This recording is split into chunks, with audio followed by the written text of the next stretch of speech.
আর S Fahim চৌধুরীর videographer এই পৃথিবীতে আর নেই।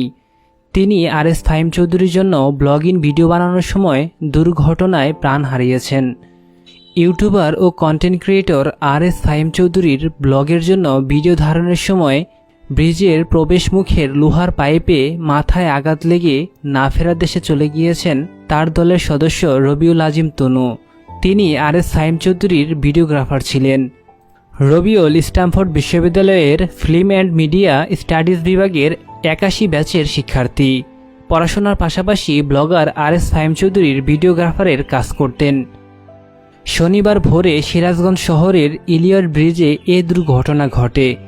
সিরাজগঞ্জ শহরের এসএস রোডে একটি রেস্টুরেন্ট উদ্বোধন করতে সেখানে যান আর এস ফাহিম চৌধুরী এবং তার সঙ্গীরা। ভোরে ফাহিম চৌধুরীর ক্যামেরাম্যান রবিউল আজিম তনু একটি ছাদ খোলা জিপে শহরের বিভিন্ন দর্শনীয় স্থানের ভিডিও সংগ্রহ করছিলেন। এ সময় রেস্টুরেন্টের মালিক তার সঙ্গে ছিলেন। এরপর এসএস রোডের প্রান্ত দিয়ে ইলিয়ট ব্রিজের ভিডিও নেওয়ার সময় রবিউল আজিম গাড়ির ছাদ খুলে দিয়েছিলেন।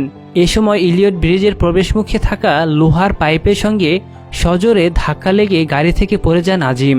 এরপর গুরুতর আহত অবস্থায় দ্রুত বন্ধুরা উদ্ধার করে সিরাজগঞ্জ জেনারেল হাসপাতালে নিয়ে গেলে চিকিৎসকরা তাকে মৃত বলে ঘোষণা করেন।